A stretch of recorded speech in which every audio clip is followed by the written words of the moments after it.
Такие семинары-совещания с организаторами и участниками избирательного процесса по вопросам подготовки и проведения выборов – процедура обязательная. Чтобы важное политическое событие прошло успешно и прозрачно, нужны хорошо подготовленные люди. ЦИК Ингушетии запустила работу по обучению председателей, заместителей и секретарей участковых избирательных комиссий. Убедительная просьба ко всем председателям, кто заполняет вот эти протокола участковых комиссий. Вот вторая строка у нас – число избирательных бюллетеней, полученных участковой избирательной комиссии. Вот это число вносить в соответствии строго, в соответствии с актом о получении избирательных бюллетеней. Председатель избиркома Муса Евлоев рассказал о работе, которая уже проведена ЦИКом по подготовке к выборам. Выступая перед участниками семинара, Евлоев также отметил, что во всех городах и районах должны быть созданы все условия для полноценной работы участковых избирательных комиссий.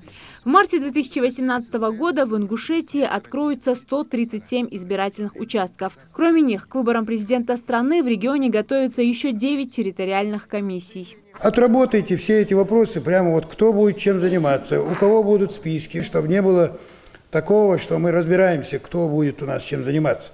Вот отработайте именно на предварительно, когда у вас есть время для этого. Большинство из сидящих в зале имеют большой опыт в организации избирательных кампаний и не раз успешно справлялись с возложенными на них задачами. Поэтому в избиркоме уверены, Ингушетия проведет выборы президента страны на высоком организационном уровне. Мы до них доводим информацию общую и информацию о нововведениях в законодательстве, то, на чем им нужно обратить, на что им нужно обратить внимание для того, чтобы они в день голосования свою работу организовали должным образом.